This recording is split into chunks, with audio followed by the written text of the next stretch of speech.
Es-tu prêt à arrêter de perdre ton temps, à arrêter de blâmer tout et tout le monde pour tes échecs? La vie n'attendra pas que tu te décides. Si tu continues à attendre que les choses changent par magie, tu resteras à la traîne. Le véritable changement ne vient pas du désir, mais de l'action. La question est, vas-tu continuer à gaspiller ton énergie sur ce que tu ne peux pas contrôler, ou vas-tu prendre les rênes de ta vie et agir avec détermination? Ce n'est pas un chemin facile, mais c'est le chemin dont tu as besoin. Le stoïcisme n'est pas seulement une belle philosophie à lire, c'est un outil puissant qui te force à prendre la responsabilité de ta vie. Arrête de faire des excuses, de t'accrocher au passé ou d'attendre que les circonstances changent. La seule façon de transformer ta vie est avec l'action, la discipline et une concentration implacable. Si tu désires vraiment un changement profond, alors il est temps de commencer. Pas demain, pas la semaine prochaine, aujourd'hui. Les leçons que je suis sur le point de t'enseigner sont celles qui définiront ton avenir, alors reste jusqu'à la fin, parce que la dernière est la plus importante. Leçon 1. Accepter ce que tu ne peux pas changer. La vie te lancera des coups, des situations hors de ton contrôle, des décisions étrangères qui t'affectent, des événements inattendus qui changent le cours de tes jours.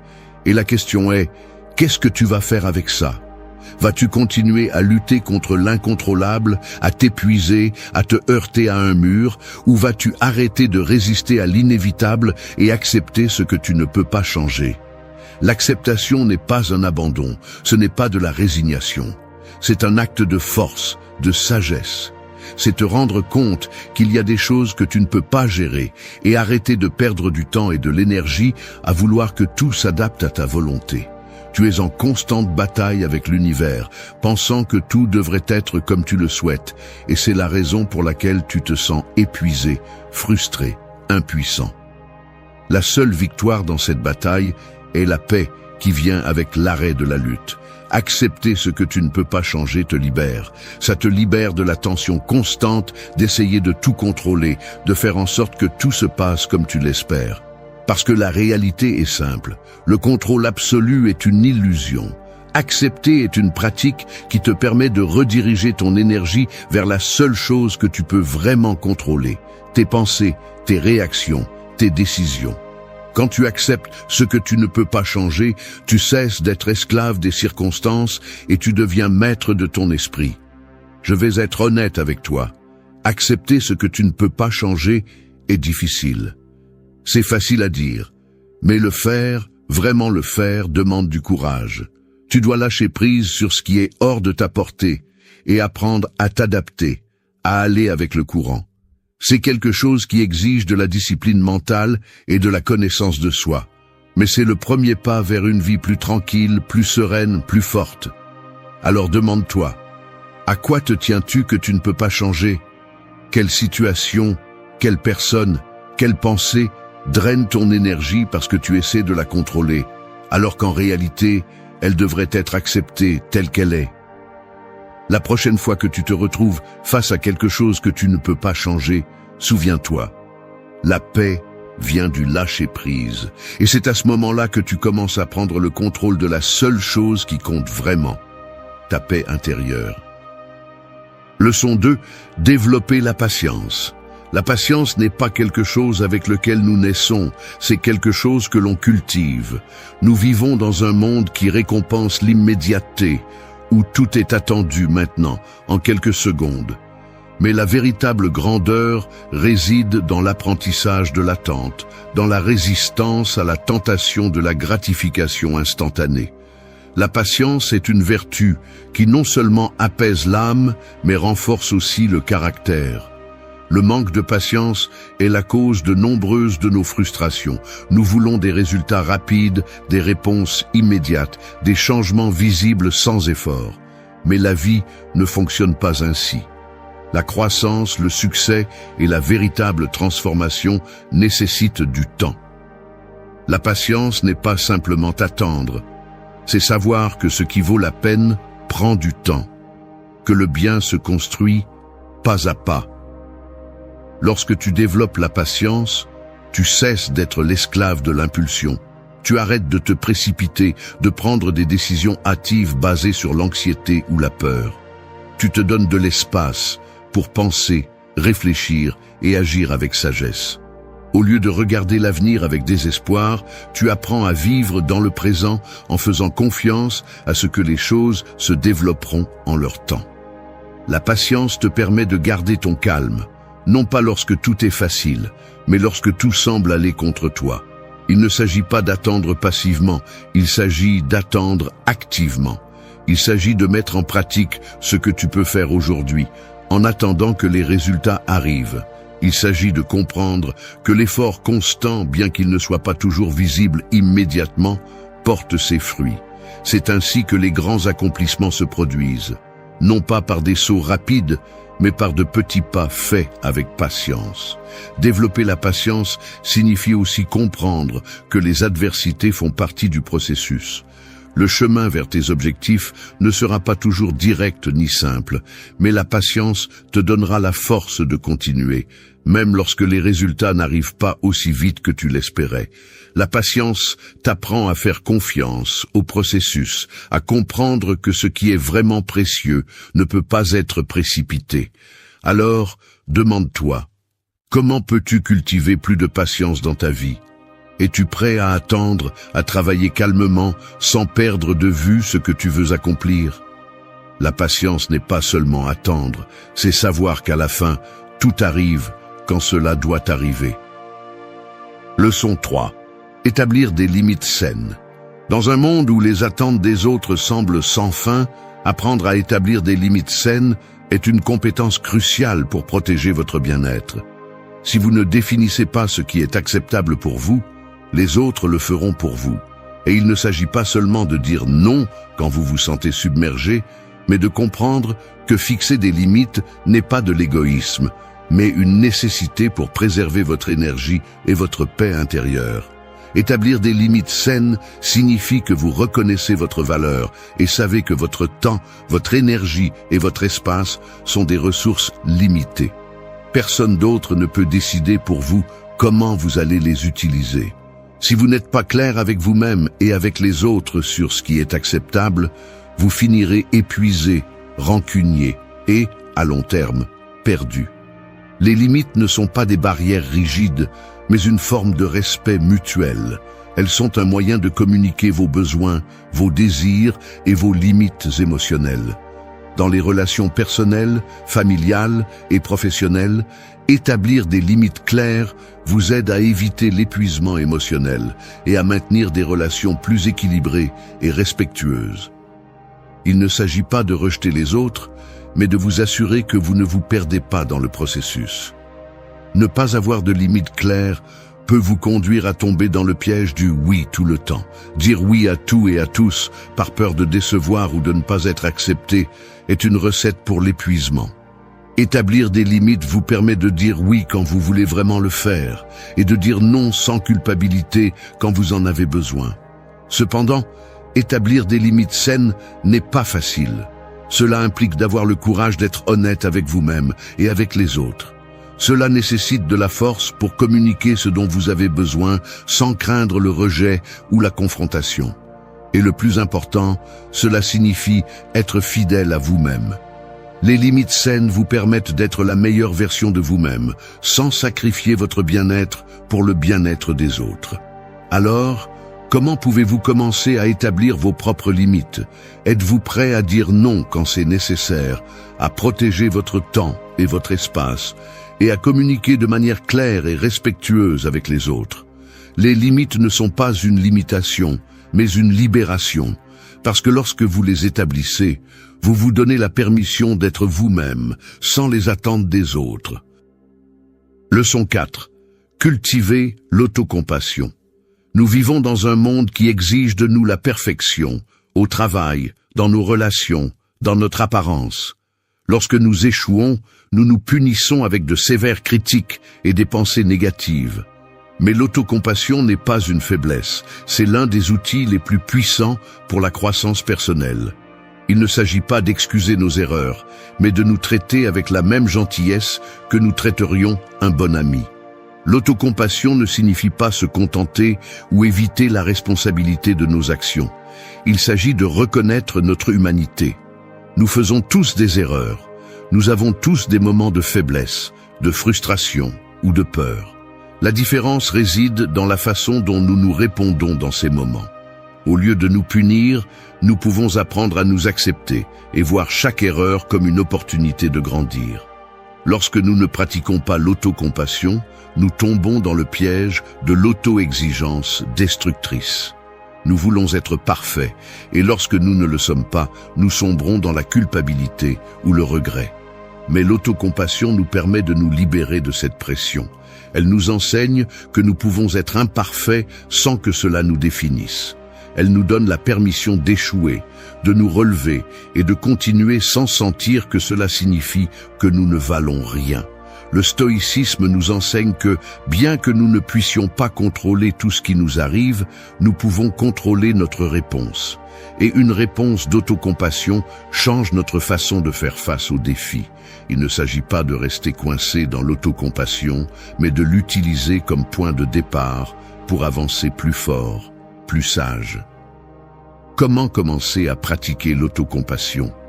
Changez votre dialogue interne. Au lieu de vous critiquer durement, demandez-vous « Qu'est-ce qu'un bon ami ferait pour moi en ce moment ?» La réponse est simple. Il serait compréhensif, encourageant et vous aiderait à avancer. L'autocompassion n'est pas un signe de faiblesse, c'est une source de pouvoir. Lorsque vous apprenez à vous accepter, même dans vos moments les plus bas, vous devenez une personne plus forte, plus résiliente, capable de faire face à n'importe quel défi. Leçon 5. Créer un environnement de croissance. Ton environnement a un impact direct sur ton développement personnel. Il est le reflet de qui tu es et de ce que tu valorises. Si tu es entouré de négativité, de critiques constantes ou de personnes qui ne soutiennent pas tes objectifs, comment peux-tu espérer grandir? Pour grandir, tu as besoin d'un environnement qui te nourrit, qui te défie et te pousse à être meilleur chaque jour.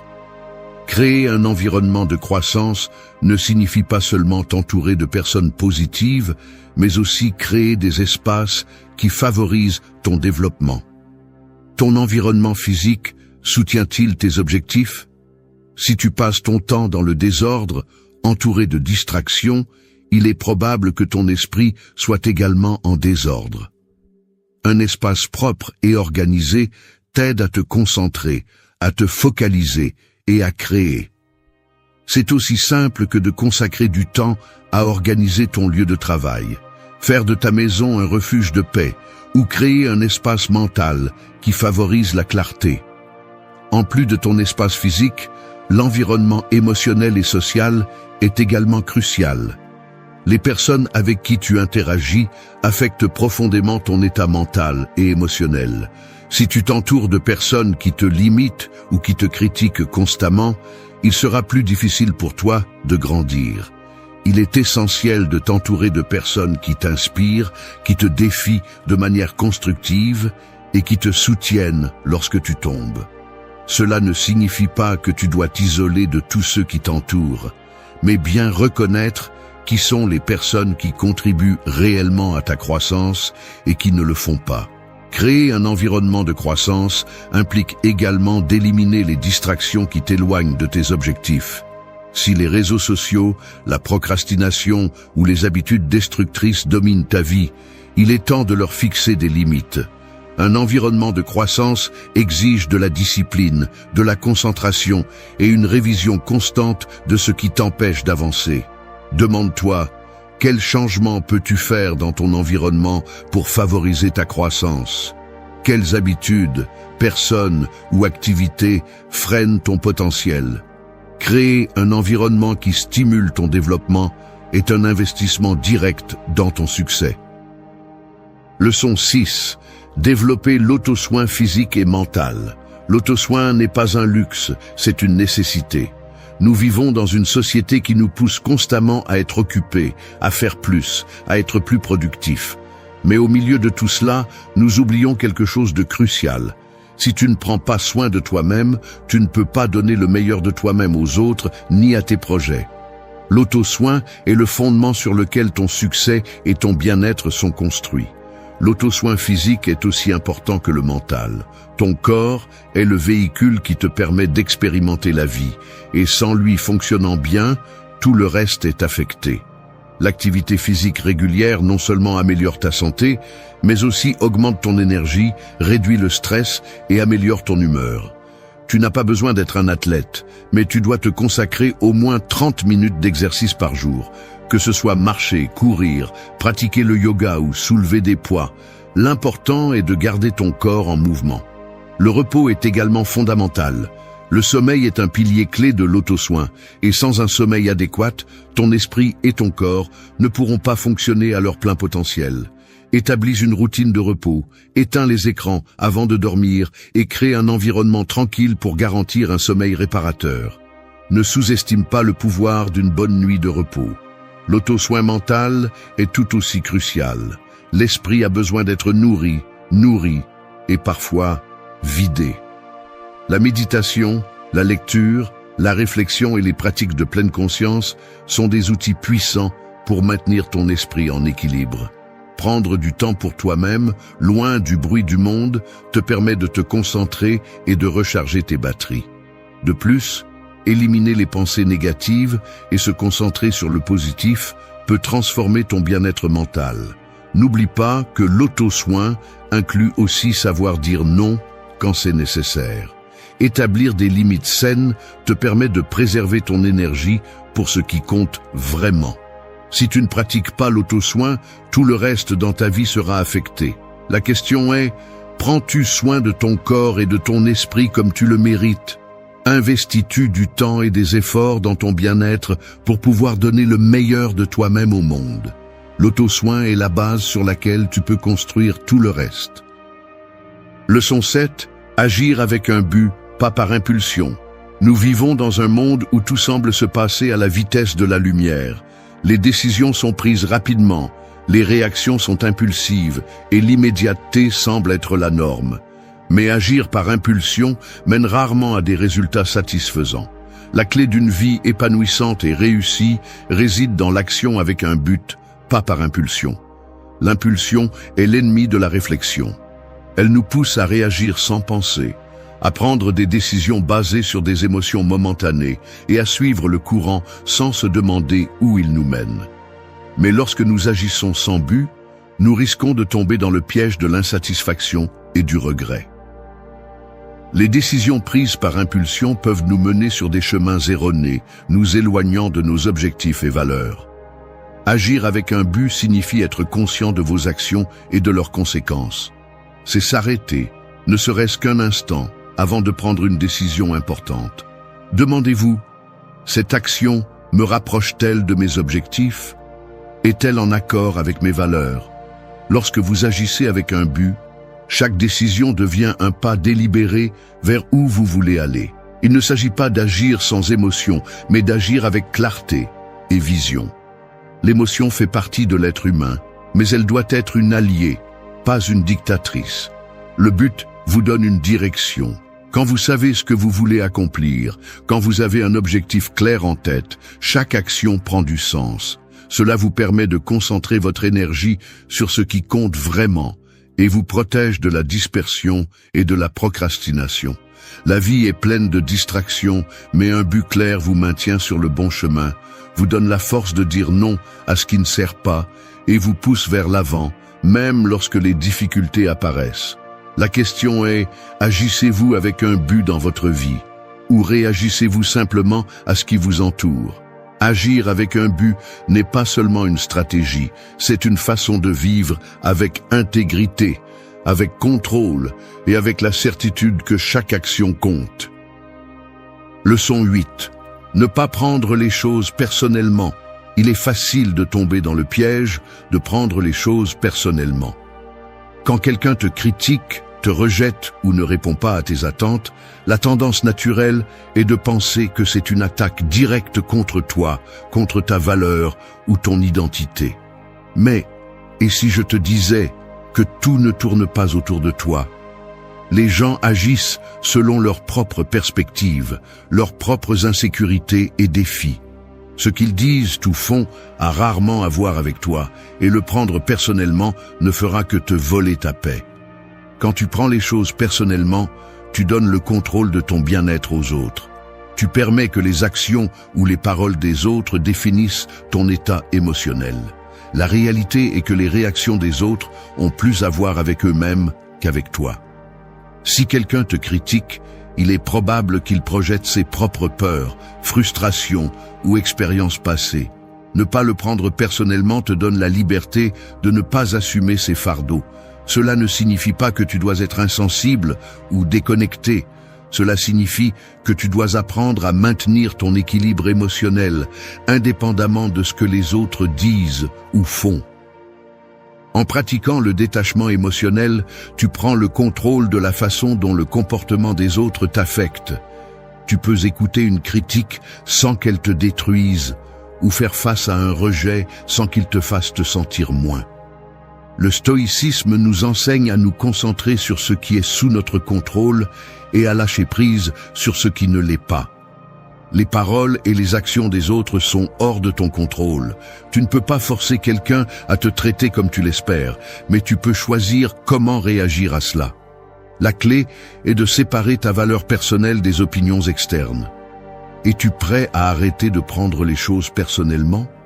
Peux-tu commencer à voir les critiques et les rejets pour ce qu'ils sont réellement? Simplement des reflets de l'autre personne, pas des définitions de toi-même. Quand tu arrêtes de prendre les choses personnellement, tu trouves la liberté. La liberté d'être toi-même sans dépendre de la validation des autres. Leçon 9. Pratiquer l'humilité. Dans un monde qui valorise la compétition et la reconnaissance, on nous enseigne souvent à nous démarquer, à exceller et à être admirés pour nos réalisations. Cependant, alors que nous cherchons à atteindre le succès, nous devons nous rappeler que la vraie grandeur ne réside pas dans le fait d'être le plus brillant, mais dans l'humilité. L'humilité n'est pas un signe de faiblesse, mais de force intérieure. La pratiquer, c'est reconnaître que, même si nous avons des talents et des compétences, il y a toujours de la place pour apprendre, grandir et s'améliorer. L'humilité commence par comprendre que nous ne savons pas tout. Nous avons tous quelque chose à apprendre des autres, peu importe notre expérience ou nos compétences. L'arrogance nous aveugle et nous empêche de grandir, car elle nous fait penser que nous n'avons pas besoin des autres, que nos opinions sont les seules correctes. En revanche, l'humilité nous invite à écouter, à considérer de nouvelles perspectives et à reconnaître que la connaissance n'a pas de fin. Il y a toujours quelqu'un qui sait quelque chose que vous ne savez pas.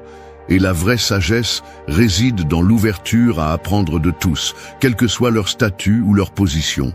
Être humble signifie aussi reconnaître que nos réalisations ne dépendent pas seulement de nous-mêmes. Aucun succès n'est atteint en isolation. Derrière chaque réalisation, il y a toujours des personnes qui nous ont soutenus, des circonstances qui ont influencé et des opportunités qui nous ont été données. L'humilité vous permet de reconnaître les contributions des autres, d'être reconnaissant pour leur soutien et de reconnaître que nous faisons tous partie d'un processus collectif. Cette reconnaissance ne vous aide pas seulement à garder les pieds sur terre, mais vous connecte aussi plus profondément avec les autres, favorisant des relations plus authentiques et respectueuses.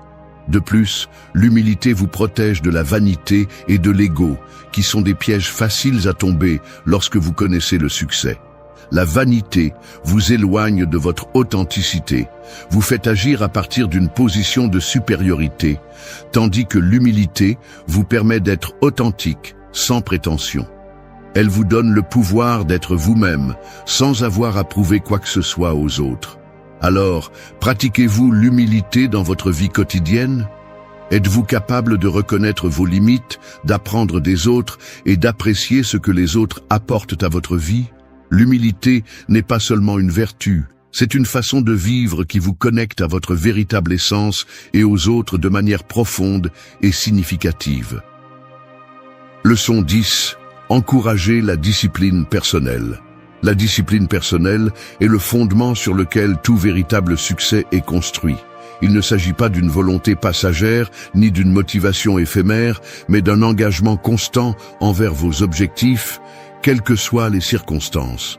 Dans un monde rempli de distractions et de tentations, la discipline est ce qui vous maintient concentré sur ce qui compte vraiment. C'est ce qui vous permet de continuer même lorsque l'enthousiasme initial a disparu et que le chemin devient difficile. Encourager la discipline personnelle commence par une vision claire de ce que vous souhaitez accomplir.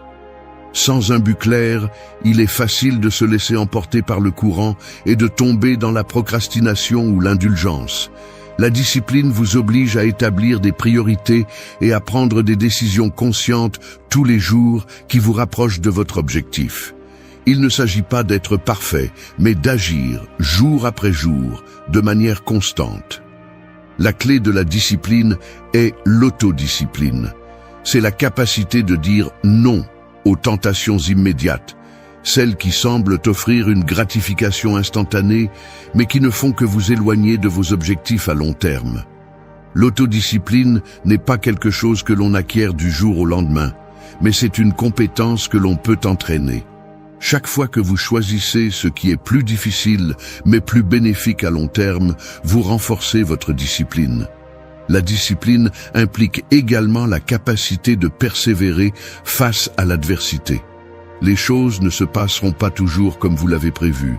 Il y aura des jours où vous n'aurez pas envie de continuer, des moments où la motivation sera faible et les obstacles sembleront insurmontables. Dans ces moments, la discipline vous rappellera que le progrès se construit à chaque pas, pas seulement lorsque les conditions sont parfaites. La véritable discipline se démontre dans les jours difficiles, lorsque vous continuez à avancer malgré les difficultés. De plus, la discipline personnelle vous permet d'éviter les distractions et les excuses qui vous dévient de votre chemin. Établir des routines, fixer des limites et prendre des décisions conscientes sur la façon dont vous investissez votre temps vous aide à créer un environnement qui favorise votre productivité et votre bien-être. Alors, êtes-vous prêt à cultiver la discipline dans votre vie? Pouvez-vous vous engager à faire ce qui est nécessaire, même lorsque vous n'en avez pas envie? La discipline n'est pas une punition, mais un investissement dans votre avenir. C'est le muscle mental qui vous aidera à atteindre vos objectifs, à surmonter les tentations et à réaliser ce que vous désirez vraiment. Leçon 11. Être un étudiant de la vie. La vie ne cesse jamais de nous enseigner si nous sommes disposés à apprendre. Beaucoup cherchent des réponses définitives, mais la véritable sagesse réside dans la compréhension que la connaissance est un voyage constant, pas une destination finale. Être un étudiant de la vie, c'est adopter la mentalité de quelqu'un qui est toujours en train d'apprendre, qui ne se croit jamais assez sage pour arrêter d'apprendre. Cette mentalité transforme les défis, les difficultés et les expériences quotidiennes en opportunités de croissance. Être un étudiant de la vie signifie être ouvert à de nouvelles idées, perspectives et expériences.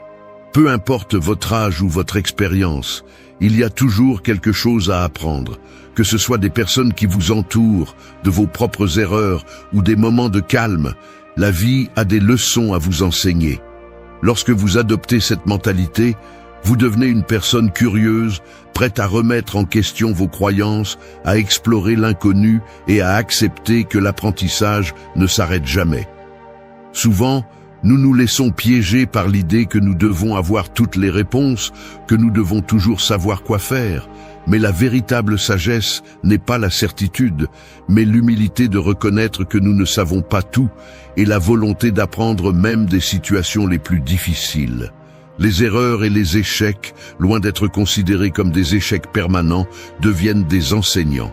Chaque faux pas est une leçon précieuse qui nous mène à une compréhension plus profonde de nous-mêmes et du monde qui nous entoure.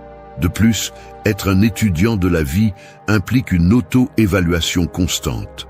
Ne restez pas coincé dans la routine. Réfléchissez à vos décisions, vos réactions, vos pensées et comportements. Demandez-vous si vous grandissez, si vous apprenez de vos expériences, si vous continuez à évoluer. Chaque jour est une nouvelle opportunité pour s'améliorer, pour affiner votre perspective et être une meilleure version de vous-même. Être un étudiant de la vie vous apprend aussi à être plus compatissant envers vous-même. L'apprentissage n'est pas linéaire et nous n'avançons pas toujours à la vitesse que nous voudrions.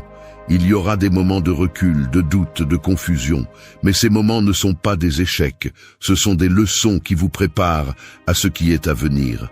Alors, êtes-vous prêt à continuer à apprendre, à voir la vie non pas comme quelque chose à conquérir, mais comme un enseignant constant?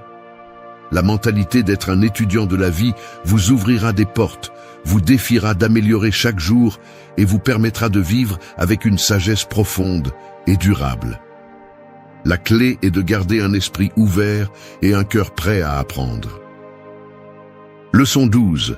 Établir des objectifs clairs et atteignables. Les objectifs sont le moteur qui stimule nos actions, mais sans clarté et direction, il est facile de se sentir perdu ou démotivé. Établir des objectifs clairs et atteignables est l'une des habitudes les plus puissantes que vous pouvez adopter pour garantir que vous avancez dans la vie.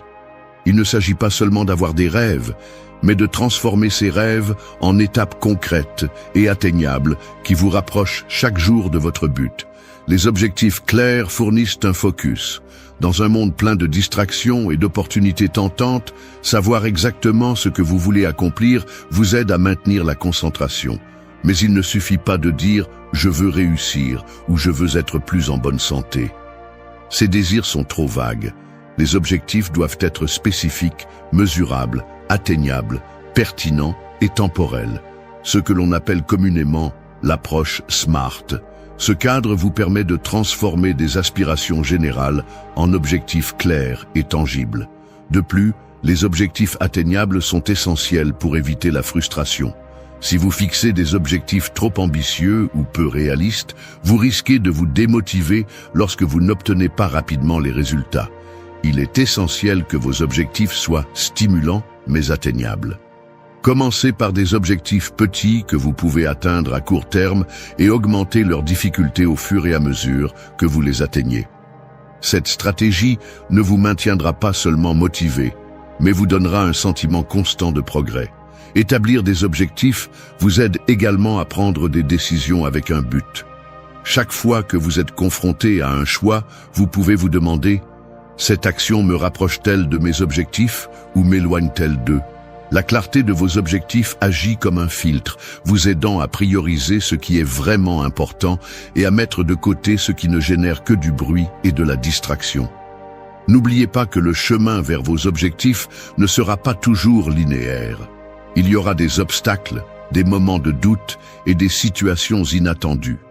Mais lorsque vos objectifs sont clairs et atteignables, vous aurez la motivation nécessaire pour continuer, même lorsque les choses se compliquent. Rappelez-vous que le progrès ne se mesure pas seulement en grands succès, mais dans les petits pas que vous faites tous les jours. Alors, quels objectifs clairs et atteignables allez-vous fixer aujourd'hui ?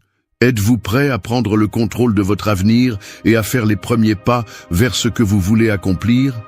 Établir des objectifs est plus qu'une tâche, c'est une déclaration de ce que vous voulez vraiment atteindre dans la vie, et chaque pas vers eux est un pas vers votre meilleure version.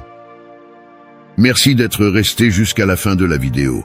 Si vous avez tout vu, commentez « Je suis stoïcien » comme notre signe secret, indiquant que vous êtes un véritable apprenant du stoïcisme. N'oubliez pas de vous abonner et de liker la vidéo si elle vous a plu. Rendez-vous dans la prochaine vidéo et rappelez-vous, continuez à cultiver votre esprit stoïque. Il n'y a pas d'arme plus tranchante que la langue. Il n'y a pas de prison plus subtile que les mots que l'on se répète chaque jour. Et il n'y a pas de liberté plus puissante que d'apprendre à se taire lorsque l'ego crie. Nous vivons à une époque où tout le monde veut parler, donner son avis, réagir, où le bruit vaut plus que la réflexion, où nous confondons expression et sagesse et croyons que parler beaucoup est synonyme de savoir beaucoup. Mais ce n'est pas le cas. Et plus tôt vous le comprendrez, plus tôt vous arrêterez de vous saboter avec votre propre voix. Cette vidéo n'est pas pour les gens fragiles. Elle est pour ceux qui sont prêts à se regarder avec crudité et à assumer la responsabilité de leur esprit, de leurs mots et de leur silence. car le langage n'est pas seulement communication, c'est direction.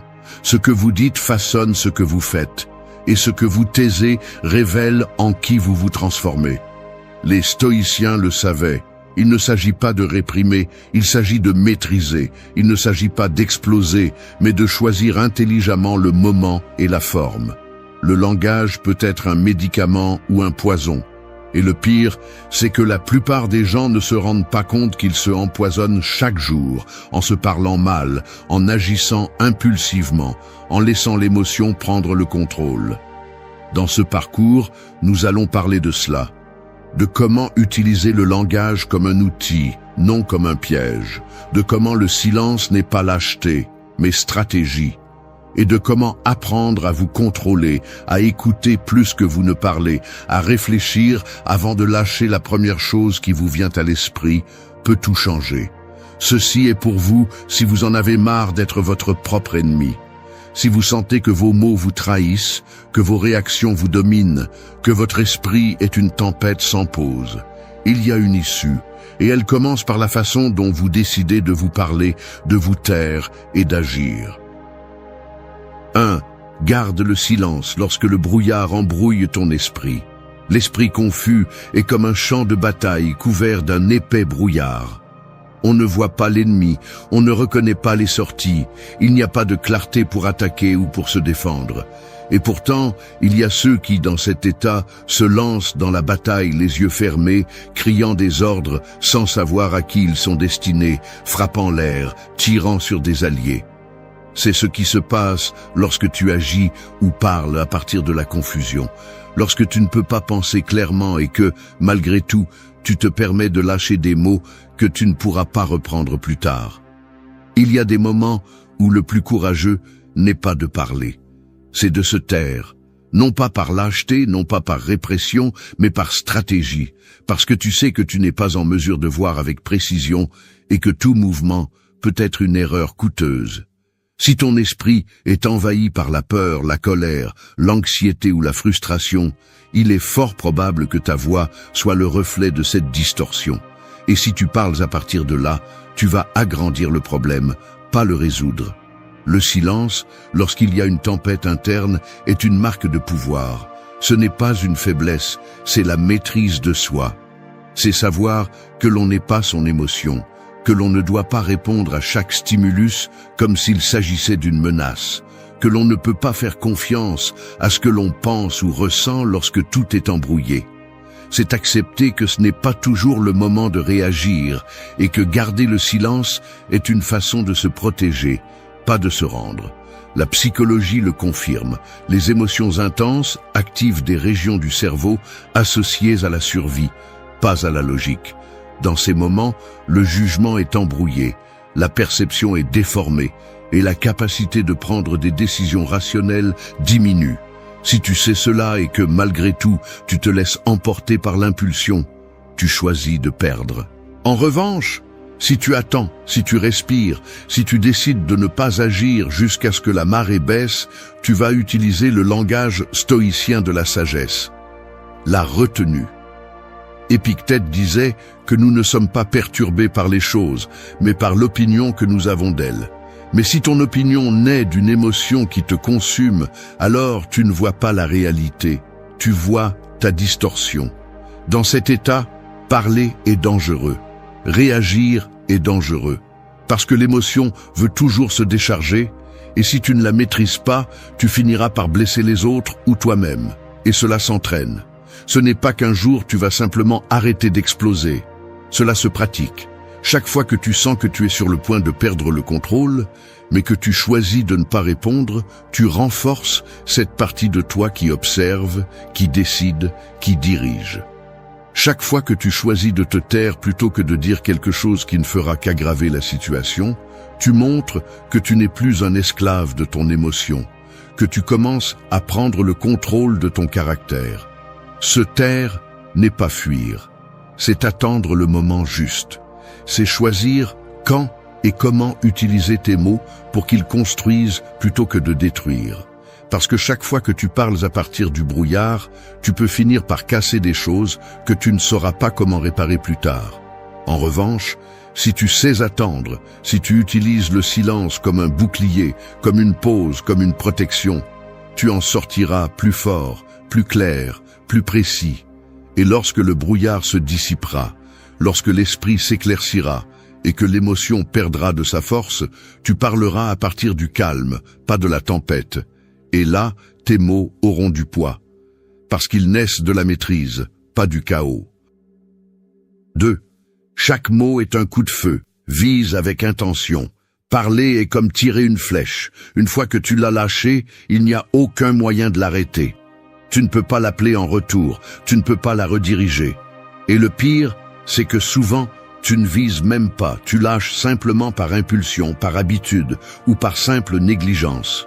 C'est ainsi que les mots deviennent des armes mal dirigées, capables de blesser celui qui le mérite le moins, ou pire encore, toi-même. Nous vivons dans une culture de réaction automatique où les gens lâchent des mots comme s'ils n'avaient pas de poids.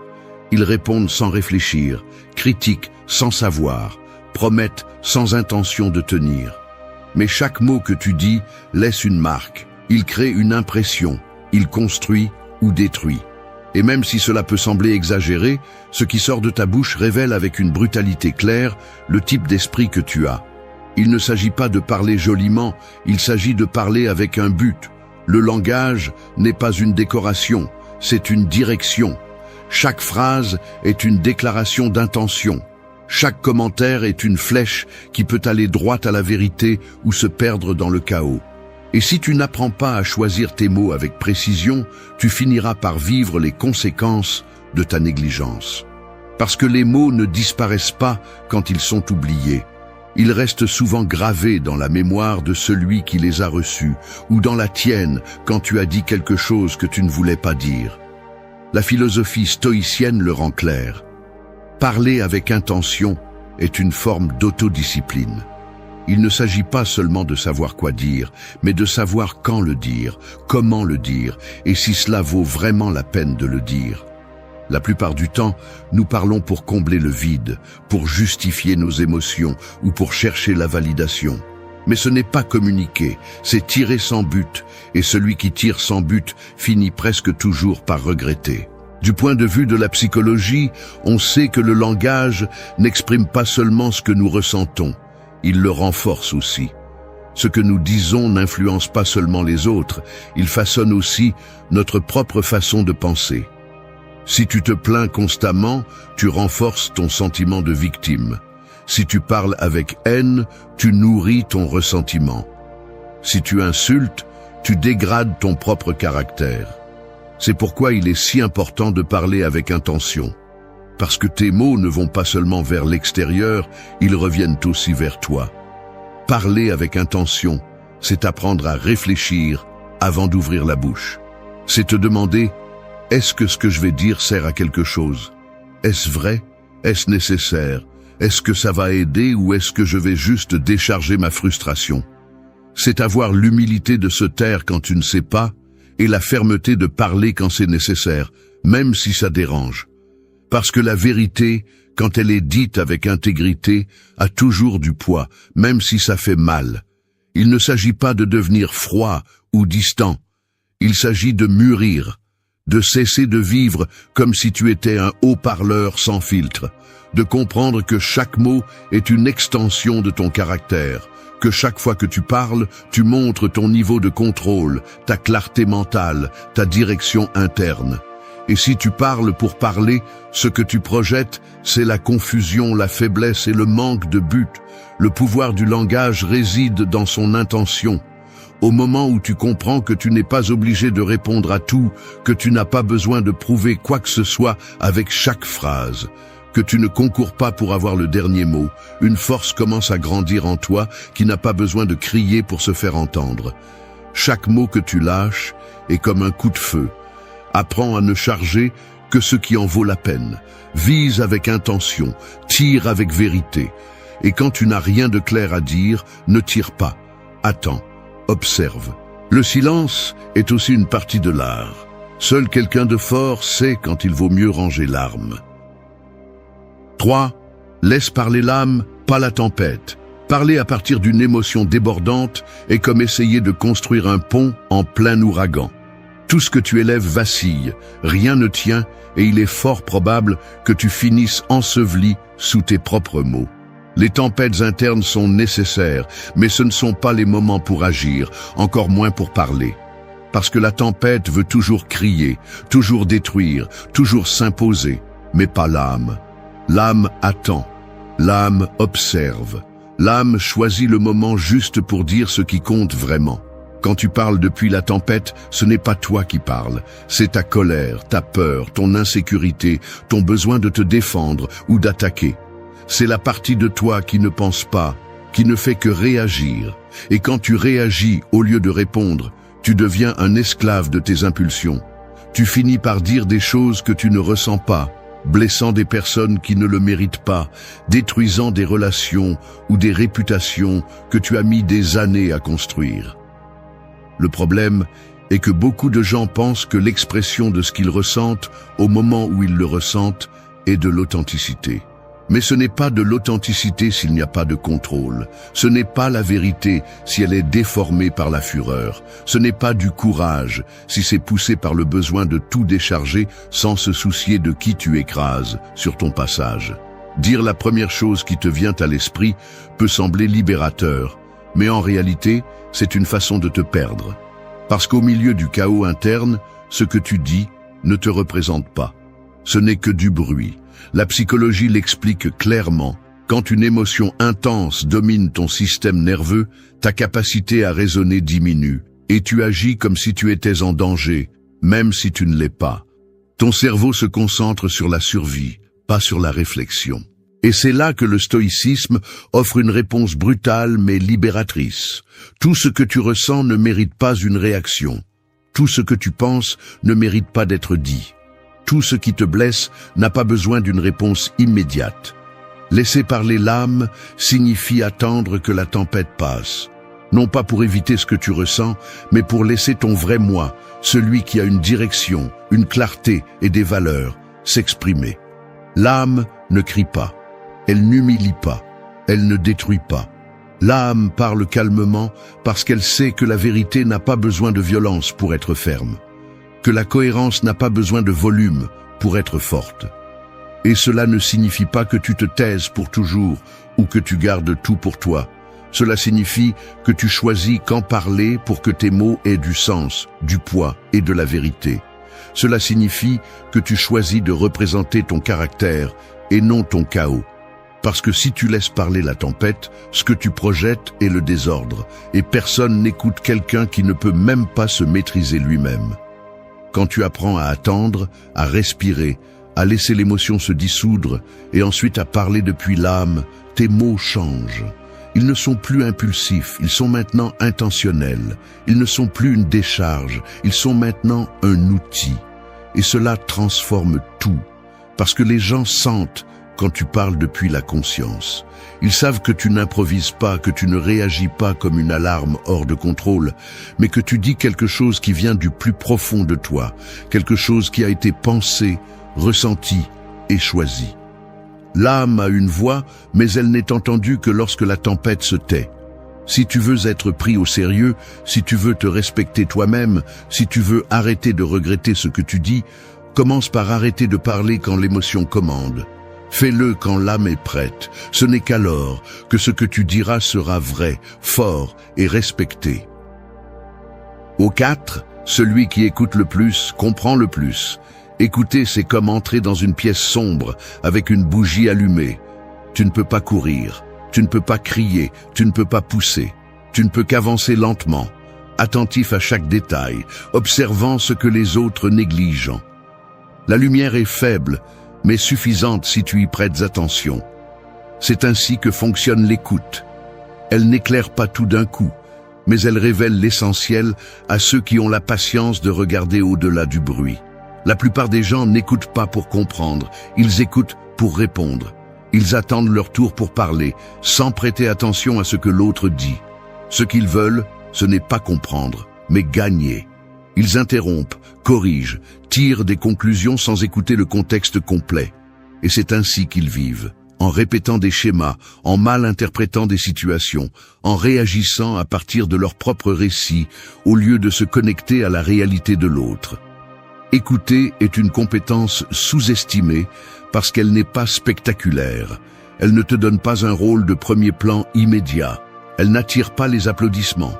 Mais celui qui sait écouter devient une personne dangereuse dans le meilleur sens du terme, parce qu'il voit ce que les autres ne voient pas, parce qu'il capte ce qui se cache derrière les mots, parce qu'il agit avec des informations réelles, pas avec des suppositions ou des émotions impulsives.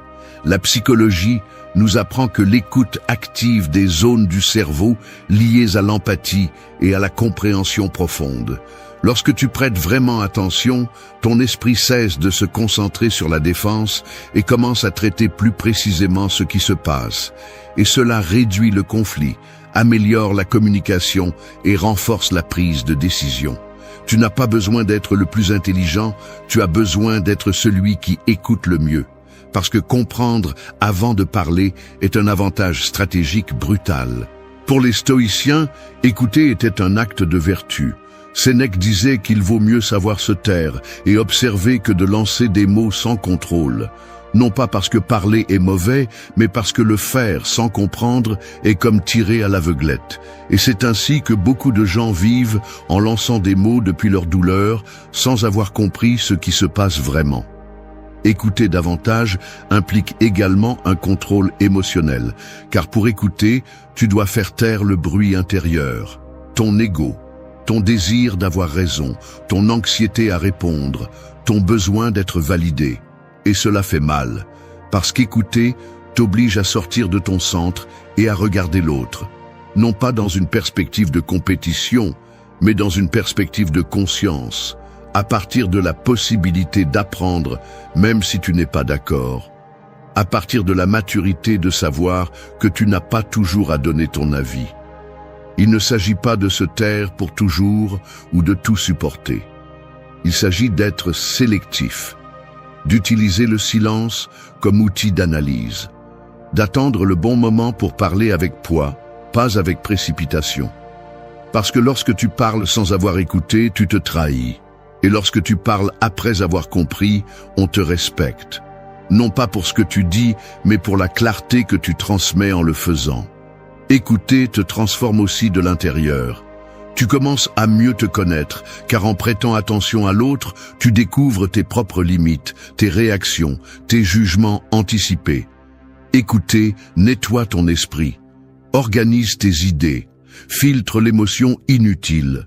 Et à partir de là, tes mots valent plus, parce qu'ils ne viennent pas de l'urgence, mais de la conscience. Dans un monde où tout le monde parle, écouter te distingue. Ça te donne du pouvoir, sans faire de bruit. Ça te rend sage, sans avoir besoin de te montrer.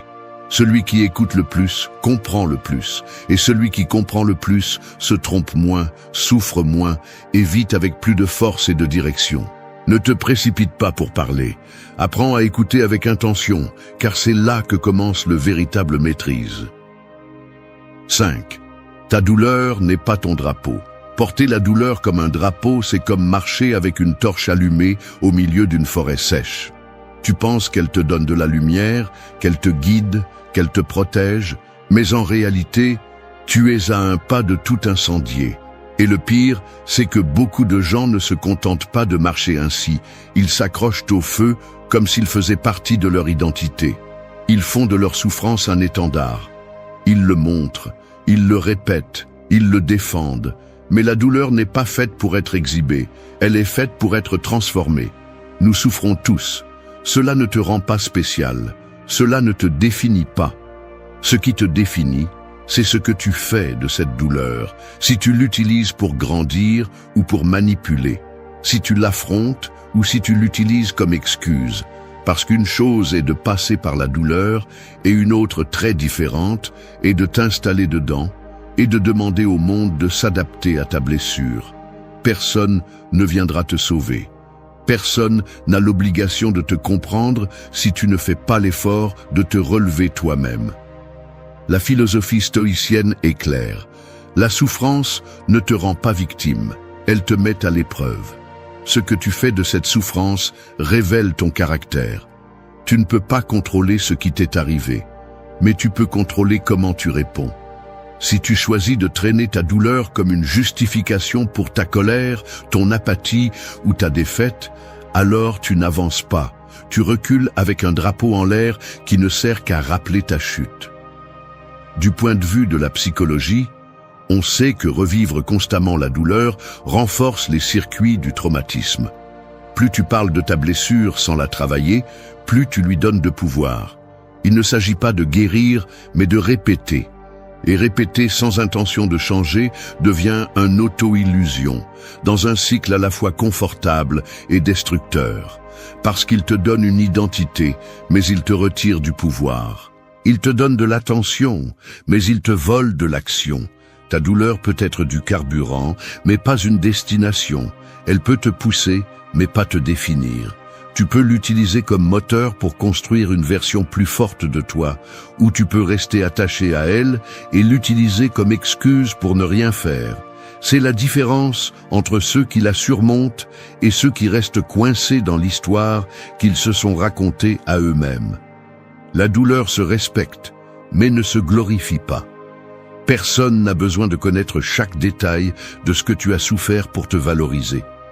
Ce qui frappe vraiment, c'est ce que tu fais ensuite, ce que tu choisis de construire avec les cendres. Si tu deviens une personne dure, froide et rancunière, tu permets à ta blessure de dicter tes décisions. Mais si tu choisis de grandir, si tu choisis d'être plus fort, plus sage et plus conscient, alors la douleur a rempli sa fonction. Alors tu as gagné. N'utilise pas ta douleur pour manipuler. N'attends pas de privilèges pour avoir souffert. Ne te cache pas derrière ce qui t'est arrivé pour justifier ce que tu ne fais pas aujourd'hui. Parce que ce n'est pas guérir, c'est abandonner déguisé en survie. Et tu n'es pas ici pour survivre, tu es ici pour prendre ce qui t'a brisé et le transformer en quelque chose d'utile, en quelque chose qui sert, en quelque chose qui compte. Ne mets pas ta douleur en avant comme si c'était un bouclier, ne l'utilise pas comme introduction, ne la fais pas partie de ton discours quotidien. Porte-la si nécessaire, mais en silence, avec dignité, avec l'engagement que tu travailles pour la laisser derrière toi. Parce que le jour où tu arrêteras de parler de ce qui t'a brisé et que tu commenceras à agir à partir de ce que tu as appris, ce jour-là, tu retrouveras ton pouvoir. Ta douleur n'est pas ton drapeau, c'est ton terrain d'entraînement. Tu n'es pas brisé, tu es en construction. Et cela, si tu le comprends vraiment, change le cours de ta vie. 6. La langue empoisonnée se retourne contre celui qui l'utilise. Parler avec du poison, c'est comme boire de la coupe avant de l'offrir à quelqu'un d'autre. Tu penses que tu attaques, que tu te défends, que tu gagnes. Mais le mal commence toujours par l'intérieur. Car les mots que tu lances avec colère, ressentiment ou mépris ne blessent pas seulement celui qui les reçoit, ils te contaminent aussi. Ils salissent ton esprit, pourrissent ton jugement, te lient à des émotions qui t'empêchent d'avancer. Et même si en apparence tu sembles être en contrôle, à l'intérieur tu t'épuises, te consumant lentement par ton propre poison. La plupart des gens pensent que parler durement, avec insultes, moqueries ou agressions, est une façon de se défendre, de se faire respecter, de marquer son territoire. Mais ce n'est pas de la force, c'est de la faiblesse mal déguisée. C'est un manque d'intelligence émotionnelle. Parce que n'importe qui peut crier, n'importe qui peut t'insulter, n'importe qui peut t'exploser. Mais tout le monde ne peut pas rester ferme, dire ce qu'il pense clairement et fermement sans se salir en chemin. Le poison que tu lances reste dans ton système. Il nourrit ta colère, renforce ton ego, te transforme en quelqu'un qui est toujours prêt à attaquer, mais jamais à construire. Du point de vue de la psychologie, on sait que ceux qui réagissent constamment avec violence verbale activent constamment des circuits de stress. Cela t'épuise, te rend moins rationnel, plus impulsif et émotionnellement plus fragile, même si tu essaies de prétendre le contraire. Celui qui parle avec haine s'enferme dans un cycle où chaque mot qu'il lâche le rend plus esclave de ce qu'il ressent. Le stoïcisme ne te demande pas de te taire face à l'injustice, ni de te transformer en statue. Ce qu'il te demande, c'est de mesurer ce que tu dis, de comprendre le poids de tes mots, de ne pas être le genre de personne qui lance du feu chaque fois que quelque chose le dérange. Marc Aurèle a écrit que la meilleure vengeance est de ne pas ressembler à celui qui t'a fait du mal. Et cela inclut le langage. Si quelqu'un t'attaque avec du poison et que tu réponds de la même manière, il n'y a plus de différence entre vous deux. Mais si tu réponds avec intelligence, avec retenue, avec tempérance,